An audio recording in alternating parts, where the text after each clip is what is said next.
skinta la baba. Rinda la skinta la brayando skinta baba inu shamba baba. Rinde le brayando skinta la barun discalabush. Rimayande le deskinto lo mayanda la bray. Rinda shinda la brado skinta lusi la braydo shinda baba baba. Lendo skinta la barriando skinta lo skinta la babos. Riando shada baba baba. Riando shada baba baba. Merci pour ta présence, Jésus. Merci pour ton règne dans ce lieu. Merci parce que tu disposes toutes choses. C'est toi que nous élevons ce soir et c'est pour toi que nous sommes là, Papa. Pour laisser monter des paroles d'adoration vers toi. Pour laisser monter des paroles qui montent de nos cœurs comme un parfum devant toi. Devant ton trône, Papa. Parce que tu mérites d'être honoré, Jésus. Et nous voulons acclamer. Nous voulons te donner ces acclamations. Pour te rendre toute la gloire. Est-ce que quelqu'un peut acclamer? Quelqu'un peut célébrer le Seigneur? Je ne te sens pas en train de célébrer le Seigneur. On dirait que tu es fâché. Ne sois pas fâché. Amen, amen. Acclame bien le Seigneur.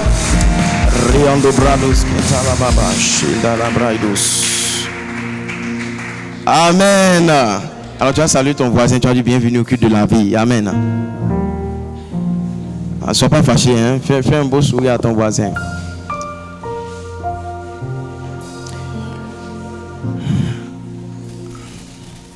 Alléluia. Alléluia. Ah, tu ne veux plus laisser ton voisin. Hein? Nous bénissons le Seigneur en ce soir. Dieu vraiment me fait la grâce. Moi, je dis que tout est grâce. Et c'est lui qui a permis que ce soir, je puisse me tenir là pour apporter le message. Amen. Alors j'aimerais que vraiment on puisse honorer quelqu'un de spécial. Parce que chaque fois que je suis en train de faire quelque chose, je sais que je ne le fais pas de moi-même, mais il y a une couverture sur ma vie. Il y a quelqu'un qui s'est investi en moi, qui a donné de son temps, de son onction, de tout ce qu'il avait. Et c'est quelqu'un de tellement cher à mes yeux. Et je veux que ce soir on puisse l'honorer avec un cœur vraiment sincère et ouvert. Je veux rendre grâce à Dieu pour la vie de mon père, mon mentor, le pasteur Camille Nandjen. Est-ce qu'on peut acclamer pour la vie de notre berger?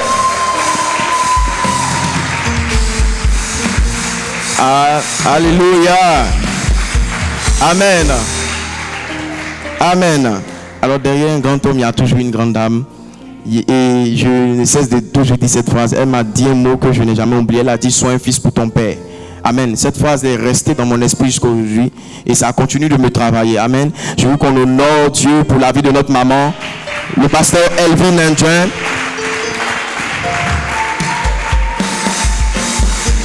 Amen, amen, amen. Tu n'acclames pas bien, amen.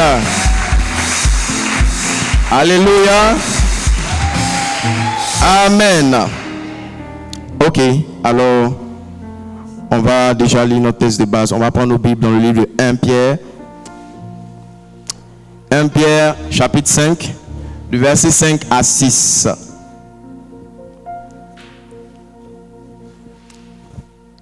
Je lis la parole du Seigneur. De même, vous qui êtes jeunes, soyez soumis aux anciens, et tous dans vos rapports mutuels, revêtez-vous d'humilité. Car Dieu résiste aux orgueilleux, mais il fait grâce aux humbles. Verset 6. Humiliez-vous donc sous la main puissante de Dieu, afin qu'il vous élève au temps convenable. Amen. Est-ce qu'on peut acclamer pour la parole du Seigneur? Amen. Tu vas t'asseoir sur la tête de tes ennemis. Merci beaucoup au groupe musical. Que Dieu vous bénisse, Living Choir. Amen.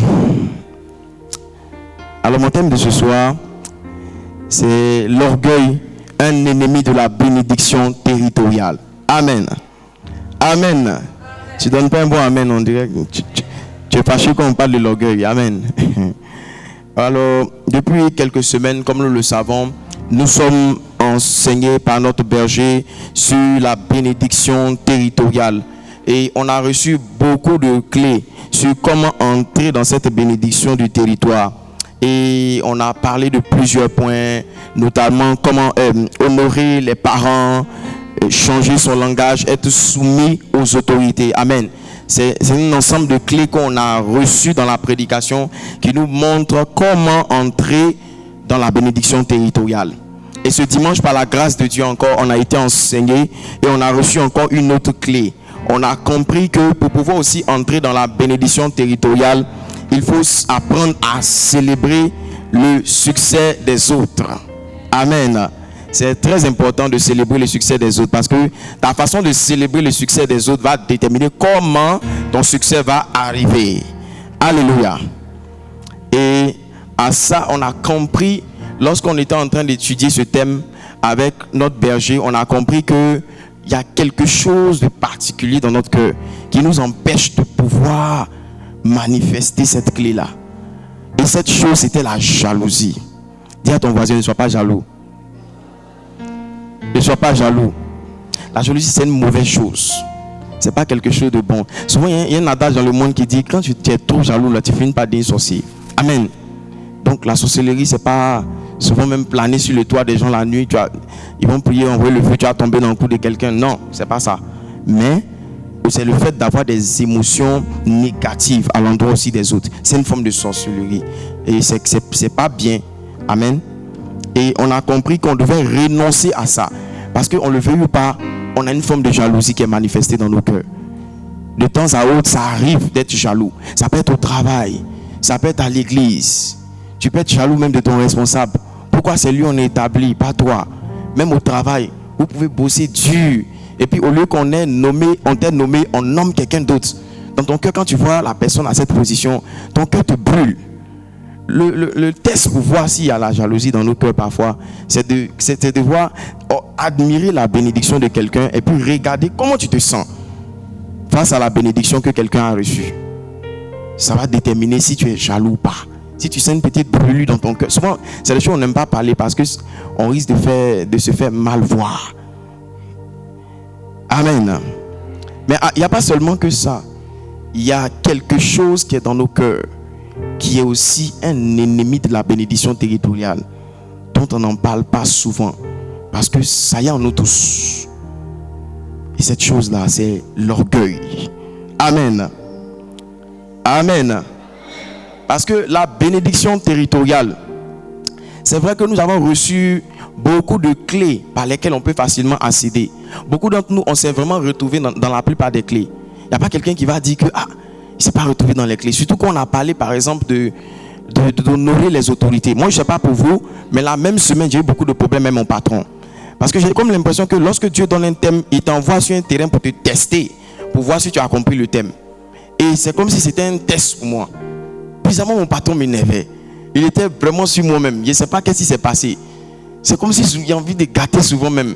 Mais après, il réfléchit, il dit non, mais c'est pas normal. J'ai parlé à mon cœur. Il dit mon patron, c'est une autorité. Il l'admirait depuis le début. C'est pas maintenant où on est en train de prêcher de ça là. Ça veut dire que peut-être il y a quelque chose de bon même qui vient. Donc ça veut dire que je dois me ressaisir rapidement. Il n'y a pas là mon cœur. Souvent il y a des choses là. C'est pas faut aller voir reste pour imposer les mains, tu vas tomber. Non. Hein? On a cassé beaucoup de chaises à l'église. Amen. On paye chaises seulement. Amen.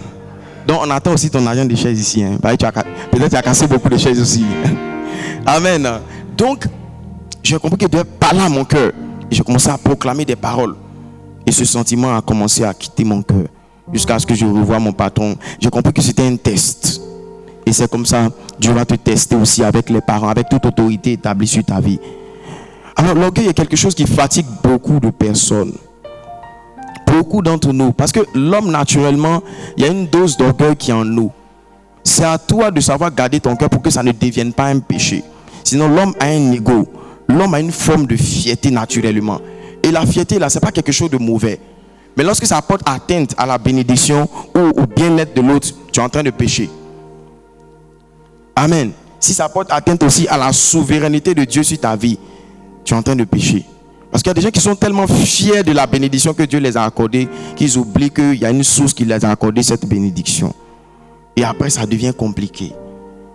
Et c'est quelque chose qui a empoisonné nos cœurs. On est à l'église, on peut faire 7 ans, 8 ans. Souvent même, il y a des gens qui viennent d'arriver. Ils viennent nous trouver.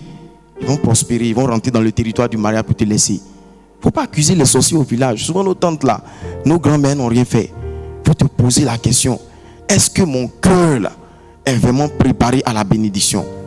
Est-ce qu'il n'y a pas une forme d'orgueil qui est cachée quelque part? Moi je me trouve bien. Mais est-ce que devant Dieu je suis bien? Parce que le Seigneur a dit dans le livre de Proverbes, ne sois pas sage à tes propres yeux, mais crains l'Éternel et détourne-toi du mal. Ça veut dire à quelque part tu peux te trouver bien. Les gens même peuvent te trouver bien. Mais quand tu iras devant le trône de Dieu pour faire un checking à un certain moment de ta vie, tu verras que ton cœur est gâté. C'est rempli de plusieurs choses, notamment l'orgueil. Alors qu'est-ce que c'est l'orgueil? L'orgueil, il y a plusieurs définitions qu'on peut se donner. Mais l'orgueil, c'est lorsque tu arrives à un certain niveau où tu penses que tu te fais seul, tu t'es fait seul, où tu penses que tu es au-dessus des autres, même des fois au-dessus de Dieu. Parce que si Lucifer a eu à manifester une forme d'orgueil, lui qui était dans la lumière, lui qui était vraiment à une position très élevée au ciel, c'est pas nous que ça va rater. Amen. Et c'est comme ça l'orgueil nous ronge par moments. Parce qu'on ne comprend pas que lorsqu'on est orgueilleux, on est en train de rappeler à Dieu le comportement de Satan. Amen. Est-ce qu'on est ensemble? Donc c'est ça, l'orgueil, c'est le fait de croire que tu peux réussir seul. Et c'est comme ça, beaucoup de personnes parfois, on est en train de bâtir, on est en train de mettre en place des projets, mais on n'est pas prêt souvent à aller s'humilier sous la main de quelqu'un pour recevoir une certaine grâce que la personne a. Aujourd'hui, tu vas entreprendre une activité, mais Dieu bizarrement a mis quelqu'un auprès de toi qui fait la même chose. Mais parce que tu t'en vas demander certains conseils et que tu reviens pour bâtir ton activité, demain on va te dire que c'est grâce à la personne que tu es devenu ce que tu es devenu. Tu préfères ne pas t'humilier. Tu préfères aller chercher la grâce dans les jeûnes et prières. Amen. Laisse-moi te dire, les jeûnes et prières ne peuvent pas résoudre tout. Les jeûnes et prières ne peuvent pas résoudre tout. La grâce que tu cherches est déjà sur quelqu'un. Et tu as besoin de t'humilier, de te connecter à ça, pour que cette grâce-là quitte la personne pour venir aussi sur toi. Moi, je me rappelle, quand j'étais encore, je passais mon bac, c'était vraiment difficile, c'était compliqué. Moi, je ne savais même pas que j'allais avoir le bac même. Quand il y a eu là même, on a fêté. Oui, pas parce que je ne bossais pas, je bossais, mais l'année de terminale était une année difficile, une année compliquée. Pareil pour ma licence et mon master. Et chaque année, quand je devais passer les examens, c'est comme si j'étais comme attaqué.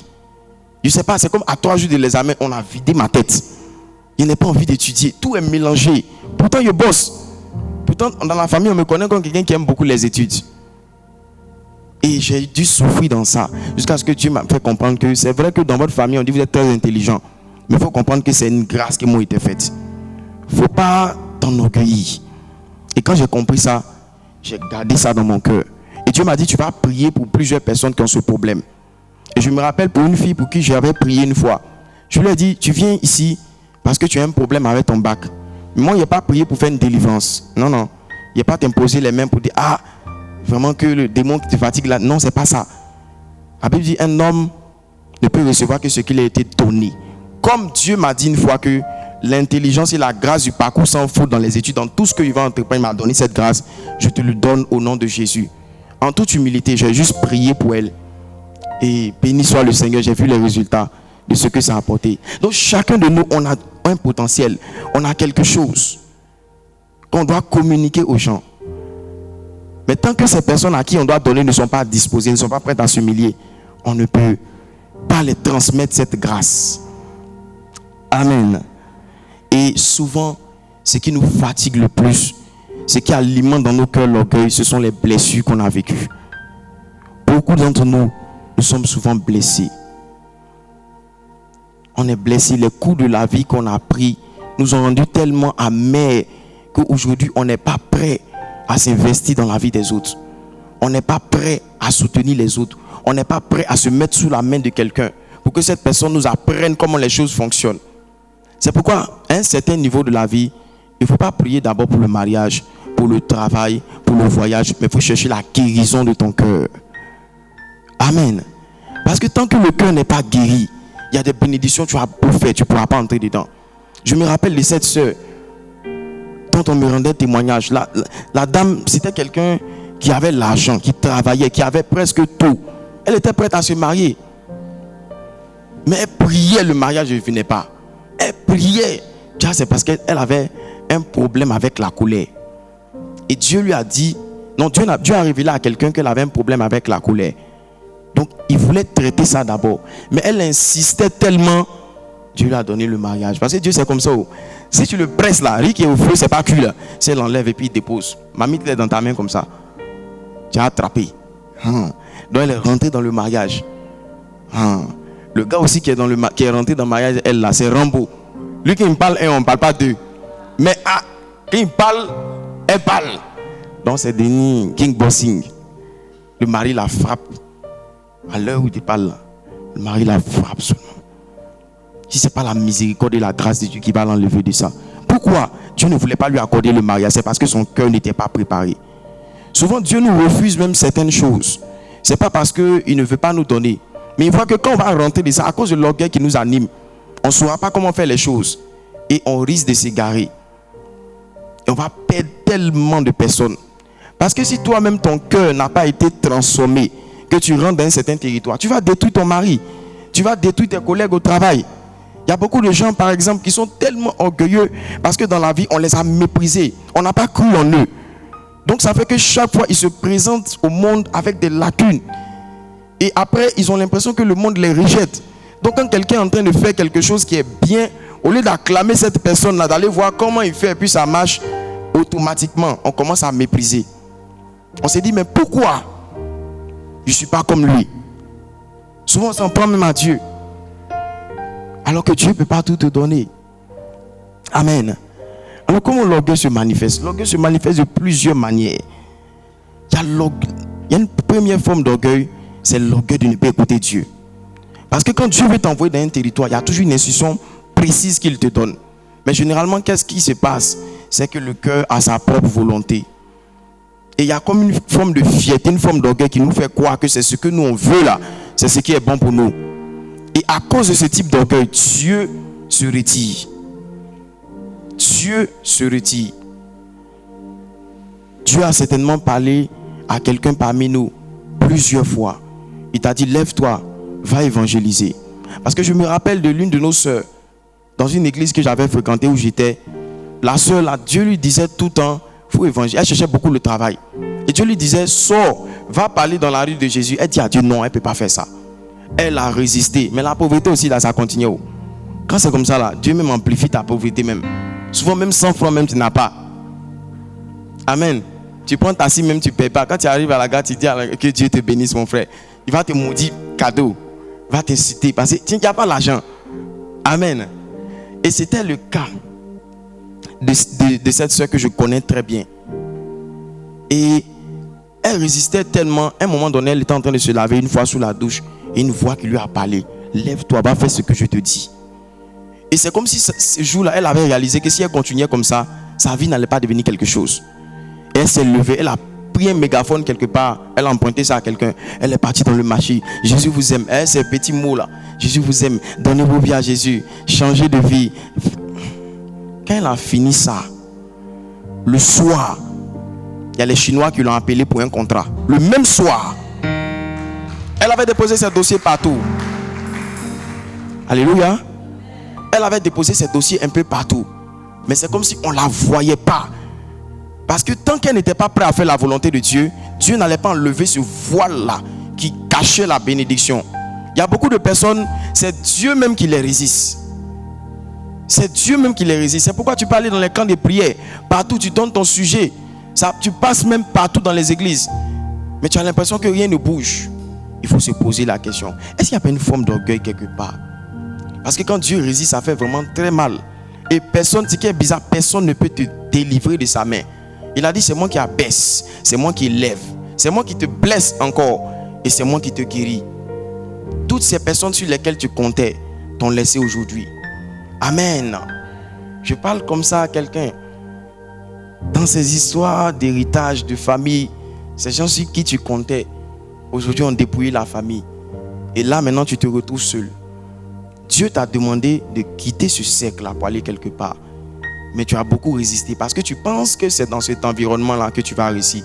Parce qu'il y a un certain confort qui te maintient là. Alors que Dieu a un projet pour toi quelque part. Et parce que tu n'es pas prêt à renoncer à ce territoire, il y a une forme d'orgueil qui est entrée. Et parce que tu résistes, le plan de Dieu est en train de passer. Ou pour ne pas dire, c'est toi qui passes à côté du plan de Dieu. Amen. L'orgueil de croire que tu t'es fait seul. Beaucoup de personnes, quand ils commencent à servir Dieu et qu'arrive un moment donné, l'onction de Dieu est relâchée sur leur vie, l'orgueil commence à prendre leur cœur. Oh, je me rappelle de cet homme de Dieu qui manifestait tellement l'onction. Et le pasteur a rendu témoignage ici. Il manifestait une grande onction. Et arrivé un moment, Dieu a arrêté de l'utiliser. Et il ne comprenait pas ce qui se passait. Et il est parti dans le secret. Parce qu'un bon serviteur de Dieu, quand ça ne va pas, il faut rentrer dans le secret. Il ne faut pas prendre tous les téléphones des restes de ton patriarche pour dire Patrick, ça ne va pas, viens faire veiller chez moi à la maison. Peut-être Patrick même là, lui aussi, là, il se cherche, il ne sait pas. Les patriarches, Yako, Amen. Que Dieu fortifie nos patriarches. Amen. Ce n'est pas facile. Souvent, on t'appelle toi-même là, tu sais pas. Hey, est-ce qu'il sait dans quoi il suit même? Amen. Et c'est comme ça, cet homme de Dieu allait chercher Dieu. Il posait la question, ah Seigneur, qu'est-ce qui se passe? Et Dieu lui a dit que, tu vois, dans le coin de l'église là, il y a une maman qui est toujours assise là-bas là. Est-ce que tu la connais? Il dit, oui, la maman là, oui. Il dit, c'est elle qui est le pasteur de l'église. Il dit, ah bon? Oui, c'est elle qui est le pasteur. C'est parce qu'elle prie pour toi jour et nuit que moi, il t'utilise. Et depuis ces derniers temps, elle a des problèmes de finances, elle a des soucis, ça ne va pas. Elle a arrêté de prier. Moi aussi, j'ai arrêté. Souvent, là, Dieu ne nous donne pas tout parce qu'il veut nous garder de l'orgueil. Oui. Souvent, ce que tu manifestes comme grâce, là, c'est quelqu'un qui est dans le secret, qui est en train de payer le prix dans la prière, quelqu'un qui est à genoux. Il y a des personnes parmi nous ici, si l'une de ces moments ne s'était pas levée en prière, il ne serait pas devenu chrétien. Il ne serait pas devenu chrétien. Tu ne serais pas ici en train de servir, mouiller le maillot chaque dimanche ici. C'est parce que quelqu'un a payé le prix. Il y a d'autres, c'est une tante qui est dans la famille, elle seule est les chrétiens, comme tous les sorciers de la famille. Chaque jour et nuit, elle est en train de mentionner votre nom devant le trône de Dieu. C'est à cause de ça que tu as eu ce travail que tu as aujourd'hui. Ne pense pas que tu t'es fait seul. C'est pas possible. Même Dieu, pour envoyer le Seigneur, il a eu besoin de Marie. Oui. Il passe toujours par quelqu'un. Donc, qui es-tu? Pourquoi que tu te fais seul? À un moment donné, il faut être honnête envers soi-même. Il faut être honnête. Et c'est comme ça, il a appelé la maman, le pasteur a appelé la maman, il a dit, ah maman, ça va un peu? Il dit, oui mon fils. Donc il est rentré un peu dans les détails avec elle, il a dit, bon, voilà, elle a dit, tu pries? Et lui, ils sont rentrés dans les détails, ils ont causé, jusqu'à ce qu'elle se confie pour dire, ah, ces temps-ci là, c'est un peu bizarre, elle prie pas parce que, il dit, maman, quel est ton problème? Quand elle a expliqué, il dit, maman, je règle tous tes problèmes. Quand il a réglé les problèmes de la maman là, l'onction, la gloire, les miracles, toutes ces choses sont revenues. Alléluia. Et c'est comme ça. Souvent tu manifestes l'onction, tu ne sais même pas que c'est quelqu'un qui prie. Même tu es patriarche, Dieu t'utilise puissamment. Peut-être que c'est un fidèle, un membre qui est dans ton groupe, sur qui Dieu a déposé la grâce et l'intercession, qui prie. Moi j'ai vu ce que l'orgueil a fait. Moi je rends toujours ce témoignage. Les gens sont surpris quand ils parlent de ça. Souvent les gens disent, ah, que tu es beaucoup simple, tu es sans façon. Moi, mais c'est pas d'où l'humilité vient. Parce que l'orgueil là, ça m'a fatigué aussi. Ah, moi c'était dans le ministère. Parce qu'à un moment donné, j'ai vu comment le Seigneur m'utilisait pour. Il y a certaines expériences que j'avais, en tout cas des expériences surnaturelles. Quand je priais pour des gens, il y a des miracles que je voyais. Et puis arrivé un moment, sans m'en rendre compte, l'orgueil a pris mon cœur. Pourquoi? Parce qu'il y a des gens qui parfois aussi le diable dispose dans votre entourage, qui sont là toujours pour te pomper comme ça. L'archevêque, le major. Toi même quand tu marches là même, tu sens que c'est la poussière qui te soulève même. Ah! Et oui, non, moi il n'y a pas caché. Hein. Il y avait ce problème là. Et l'orgueil a pris mon cœur. Je dis, mais à un moment donné même, je ne sais pas, je prie, j'impose la main même là. Rien ne se passe. Si la personne même là, c'est pas mes respects, elle a dit, mon frère, tu craches sur mon visage cadeau. Parce que vraiment... Tu es en train de cracher sur mon visage pour enlever ta main, il est parti, je le passe, ça va prier pour moi. Oui, l'orgueil m'a pris. Et je ne savais pas, hein, c'est tellement subtil. Rien ne se passe. Je prie. C'est comme si l'onction a disparu, ou la grâce de Dieu, si tu veux, qui me permettait d'accomplir certains miracles, certaines choses, avait disparu. Je suis allé dans le secret pour poser la question au Seigneur. Et le Seigneur m'a dit, non, c'est pas tu es devenu orgueilleux. Je lui ai dit, oh Seigneur. Et là, il m'a ouvert les yeux. Il m'a ouvert les yeux. Et j'ai dû demander pardon. Pendant un moment, Seigneur, fais-moi grâce, demandez pardon. Jusqu'à le Seigneur a dit, bon, j'ai compris, je vais te restaurer. Et puis maintenant, j'ai revu les mêmes miracles, les mêmes choses que le Seigneur accomplissait avec moi. J'ai vu les choses là se relever. Oui. Beaucoup de personnes sont orgueilleuses envers le Seigneur. Tu priais ici, tu cherchais le Seigneur.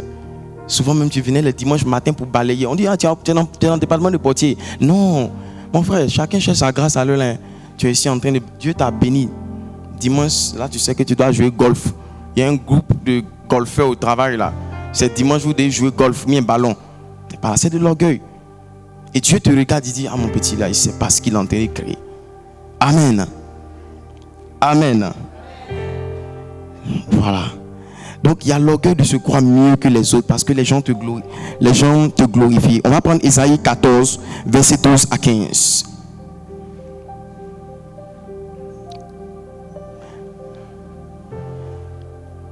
Je lis la parole. Te voilà tombé du ciel, as brillant, fils de l'aurore. Tu as abattu à terre, toi le vainqueur des nations. Tu disais en ton cœur, je monterai au ciel. Je lèverai mon trône au-dessus des étoiles de Dieu. Je m'asserai sur la montagne de l'assemblée à l'extrémité du septentrion. Je monterai sur le sommet des nœuds. Je serai semblable au Très-Haut. Mais tu as été précipité dans le séjour des morts, dans les profondeurs de la fosse. Amen.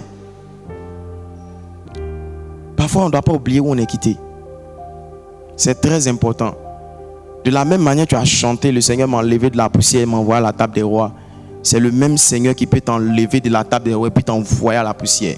Je ne suis pas venu te donner la facette d'un Dieu qui est méchant ou d'un Dieu qui est dur, mais je te donne la facette d'un Dieu qui est juste.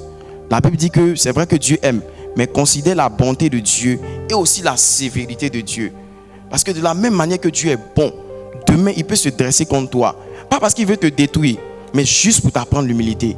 Je me rappelle de ce témoignage de cet homme qui avait de l'argent, qui avait des entreprises. Et à un moment donné, il a commencé à vivre dans le désordre. Il ne craignait plus Dieu. Il ne venait même plus à l'église. Sa femme même lui parlait, il ne comprenait pas.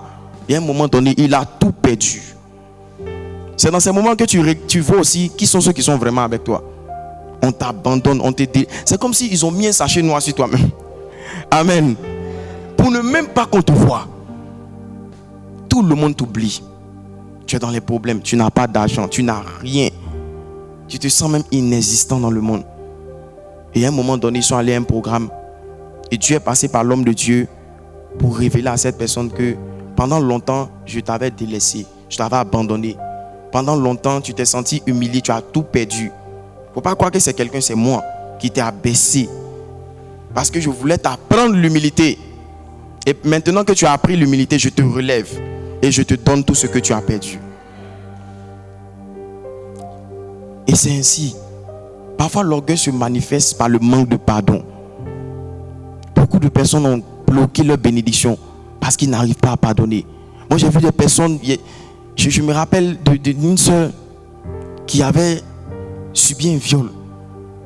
Et pendant qu'on était en train de parler, pendant que le Saint-Esprit était en train de me donner les paroles pour elle, je lui demandais de pardonner, elle pleurait, son mère n'arrivait pas à pardonner. Qu'est-ce qui te tracasse depuis l'enfance, qui est là encore, qui t'a offensé, qui t'a blessé? À un certain point qu'aujourd'hui, quand tu vois la personne, ton cœur te brûle et tu n'arrives pas à pardonner. Qu'est-ce qui a pris ton cœur, qui est devenu aujourd'hui un fardeau?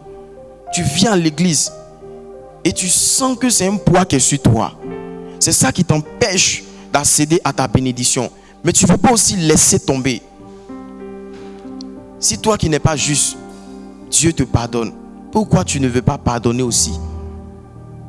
C'est l'orgueil. Le fait de se dire que si je pardonne, c'est trop facile. On va me prendre pour lâche. Mais ces personnes à qui tu veux faire plaisir là, leur vie avance. Pendant que tu décides de ne pas pardonner, les autres avec qui tu es, leur vie continue. C'est comme si c'est toi-même qui te détruis à l'intérieur. Ton cœur se détruit. Tant que tu n'as pas pardonné, tu ne peux pas accéder à la bénédiction que Dieu a prévue pour toi. Amen. Amen. Et l'orgueil aussi, c'est le fait de chercher sa gloire, chercher ses propres intérêts. Souvent, quand tu es là, à la chair en train de chanter, pour qui tu chantes? Est-ce que tu chantes pour Dieu? Ou bien tu veux qu'on dise que tu as une belle voix? Ah, la sœur Gasparienne a chanté aujourd'hui là. Ouais, l'onction était dans la salle. Hein, le pasteur même était à terre. Hein? Et quand c'est comme ça, tu dis. Et souvent, Il appelle ça souvent de la fausse humilité. La personne te dit, oh, c'est Dieu. C'est la grâce. Dans son cœur, il dit, ouh, il est un bishop. Ça arrive à beaucoup de personnes. Tu souris, c'est parce que tu sais. Amen. Tu sais que souvent ça t'arrive.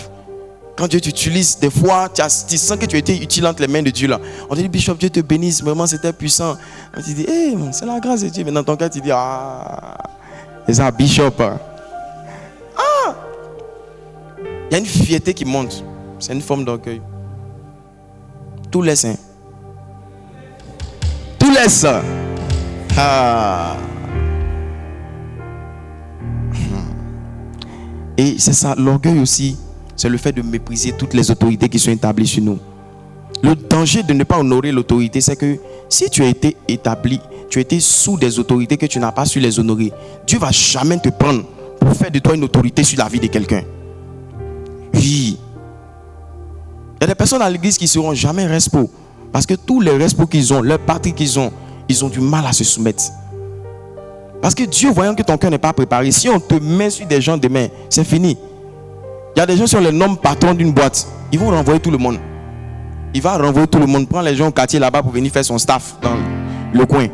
Parce que son cœur n'est pas transformé. Lui-même ne sait pas se soumettre. Donc il va prendre naturellement les gens qui peuvent commander. Ou bien. Amen. Ah. Donc c'est ça. Parfois Dieu va nous priver de beaucoup de choses pour nous garder de l'orgueil. Donc l'orgueil est quelque chose de mauvais. C'est pourquoi le verset de base qu'on a lu nous incite à nous revêtir d'humilité. Sans ça, Dieu va beaucoup nous résister. Beaucoup nous résister. Si un homme te résiste, c'est mieux. Mais si Dieu te résiste, qui va te sortir de ça? Amen. Et ce soir, je vais vous parler ou donner une clé pour sortir de l'orgueil. 1 Corinthiens 15, verset 10.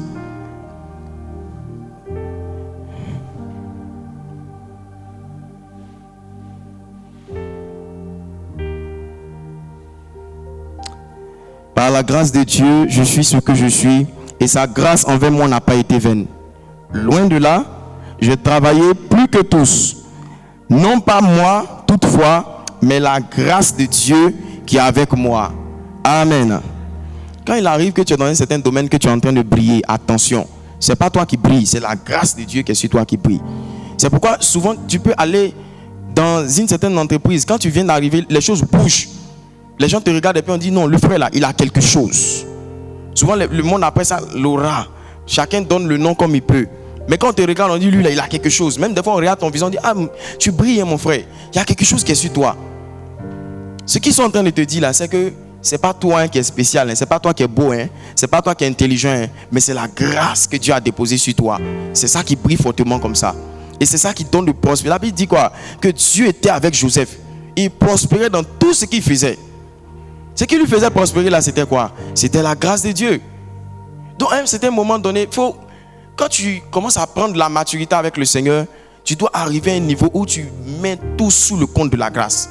J'ai eu un bon mari aujourd'hui avec qui je peux venir à l'église, c'est la grâce de Dieu. J'ai eu un bon travail dans lequel on me paie 1,5 million par mois, c'est la grâce de Dieu. J'ai réussi à voyager, je suis allé à Dubaï pour faire mes activités. Aujourd'hui, grâce à Dieu, il y a entreprend, il y a ma propre boîte. C'est la grâce de Dieu. Parce que ce que tu ne sais pas honorer, Dieu va prendre pour donner à quelqu'un d'autre.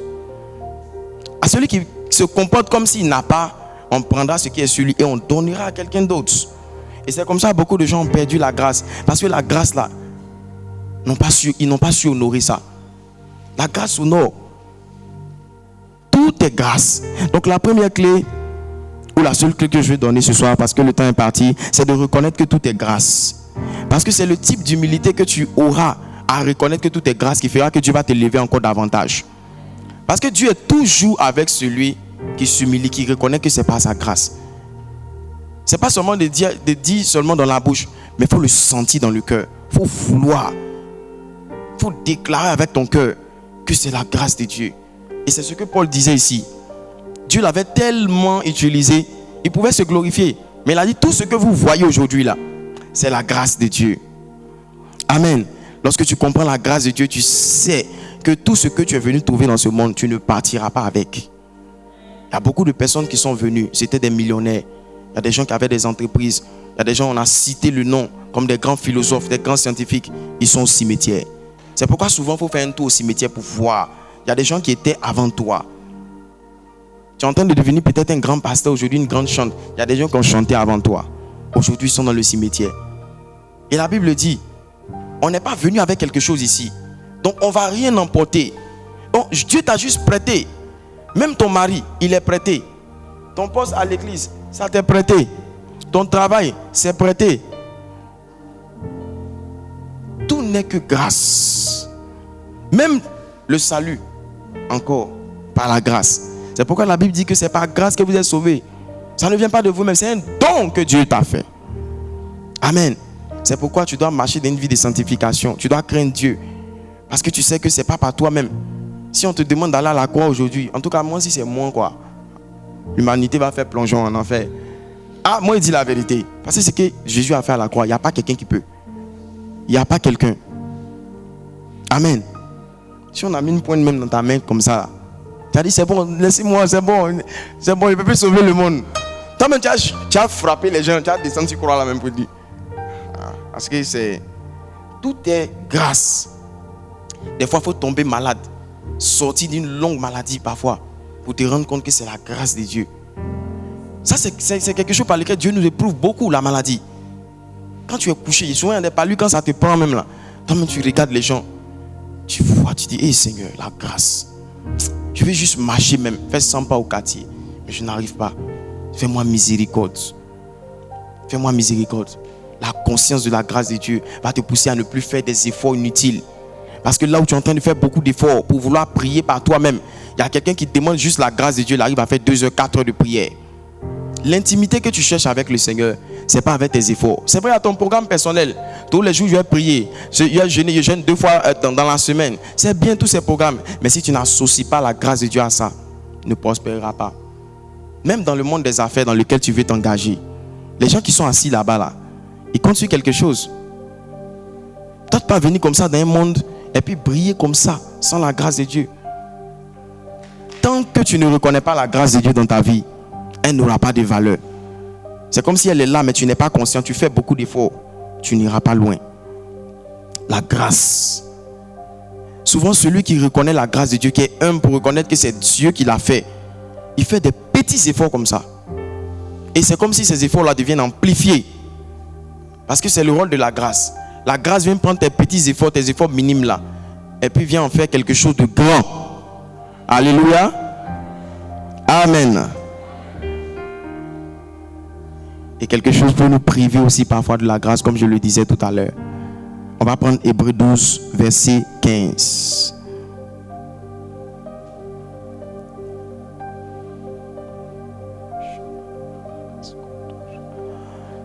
Amen, je lis la parole. Veillez à ce que nul ne se prive de la grâce de Dieu, à ce qu'aucune racine d'amertume, poussant des rejetons, ne produise du trouble, et que plusieurs n'en soient infectés. Amen. Et je le disais tout à l'heure, je vais bientôt terminer par ça. Cherchons à guérir parfois des blessures que nous avons vécues. Parce que lorsque tu as été beaucoup blessé, il y a des gens, parfois c'est sans nous en rendre compte, c'est Dieu qui nous a blessés. Pas parce que Dieu a voulu nous blesser, mais on se sent blessé vis-à-vis de Dieu. Parce qu'il y a certaines prières qu'on a fait que le Seigneur n'a pas exaucées.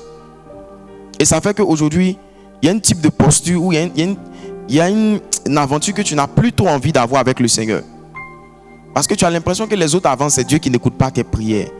Et souvent, ça crée de l'amertume. Il n'y a pas une personne qui peut dire qu'à un moment donné de sa vie chrétienne, il n'en voulait pas à Dieu. Moi, je me rappelle dans l'année 2022, j'avais fait ma formation. J'avais fini. Tous mes amis travaillaient.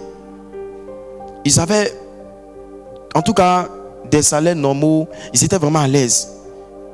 Et à la maison, je partais à l'église tous les dimanches. Je servais Dieu, mais la semaine, là, même 1000 francs, il n'y a pas. Transport même, c'est la grâce de Dieu même. Si quelqu'un t'a pris dans sa voiture pour aller, t'as même dit, Seigneur. Et j'étais là à la maison. Souvent, maman me disait, vraiment, pasteur là, c'est bon. Mais il faut aller travailler.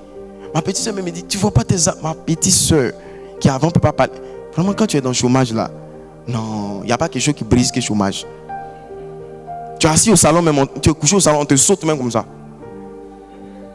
mais tout le monde était sur moi. Souvent, il me rappelle, je partais au bord de la mer pour aller pleurer. Si dans notre commune, comme il y a l'eau, je partais pleurer, je criais à Dieu. Dieu, pourquoi? Et on voulait tellement à Dieu. Et j'avais rétrogradé dans cette période-là. J'allais à l'église, mais je n'étais plus intéressé. Maman pasteur m'avait vu dans l'église où j'étais, elle m'a fait asseoir. Et vraiment, mon fils, il faut servir Dieu. Dieu t'aime.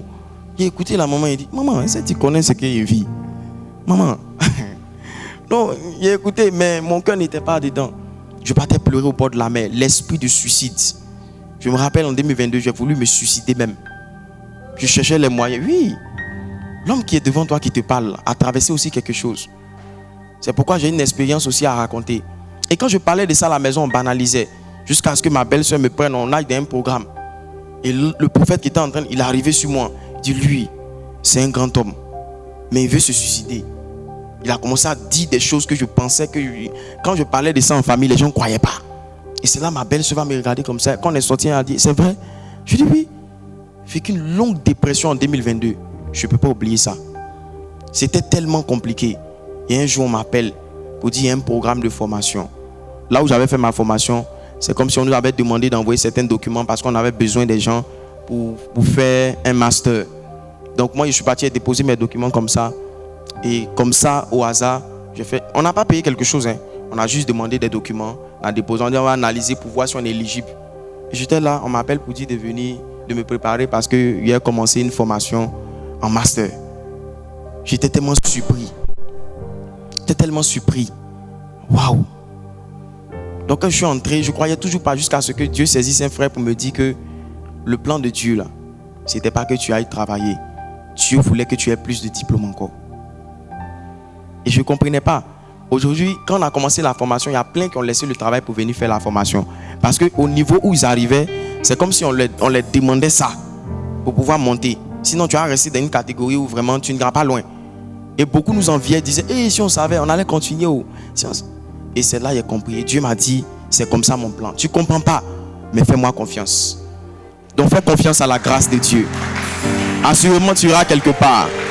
Que Dieu te bénisse abondamment. Alléluia. Est-ce qu'on peut prier pour le message? Quelqu'un peut se tenir debout. On va prier pour que Dieu sanctifie nos cœurs. Que Dieu nous fasse grâce de renoncer à l'orgueil, qui brise l'orgueil dans nos cœurs, afin qu'on ait cette semence d'humilité en nous. Prions le Seigneur. Père, merci pour ta grâce. Shabayonda la brasconta la bababa. Lande shabayonda la breandos kinta la bados ke la bre.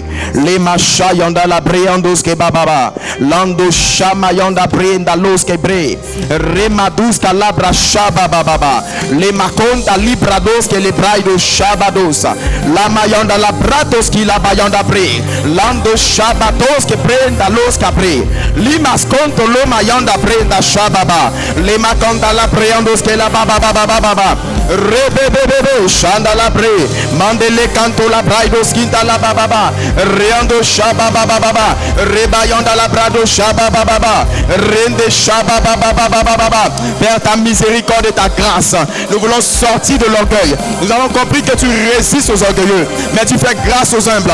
Et en ce soir, nos cœurs sont répandus devant toi. Nous crions à toi, papa. Nous crions à toi, papa. Viens retirer l'orgueil, parce que tu as dit dans ta parole, tout ce que tu n'as pas planté sera déraciné. Oh, nous prions ce soir que tu déracines toute semence d'orgueil qui est cachée dans nos cœurs, que ton feu descende pour consumer ces choses dans nos cœurs. La brinde saute à l'hommage. Rebebebebe chante les mayas. Remakanta lo sepré. Lande skipatos après. Lande chemayanda labra. Rekoda la brea. Remoskatayama. Rematokaya. Reprosayaba. Rendolo Shabaya, Rekotamaya, Remo Shabababa, Rebachaye, Katonabre. Brise l'orgueil, papa. Brise l'orgueil, papa. Brise l'orgueil, papa. Là où il y a quelque chose qui te résistait dans nos cœurs, ce total est cassé, brisé dans nos cœurs. Landa Shabaya, que le cœur soit libre ce soir, que cette semence soit ôtée. Mandé la brèche, l'humilité est une grâce. L'humilité est une grâce. L'humilité est une grâce. Fais-nous grâce de devenir humble. Fais-nous grâce de nous humilier devant ta face, devant ces personnes que tu as disposées. Ah, la brèche, Rebebebebe, Renda sonta libradosa. Ashambela labre. Rebabababa. Rebato labradaso. Remakota yabros. Lema shedabros. Malakato bre. Alice comprehend la bre. Merci pour ta grâce, papa. Merci Saint-Esprit parce que tu manifestes l'humilité à travers nos cœurs. C'est une grâce que tu nous fais ce soir. Et nous voulons te bénir Saint-Esprit. Et nous voulons acclamer pour ta sainte présence. Merci parce que tu règnes dans nos cœurs. Et que tu prends le contrôle. Au nom de Jésus.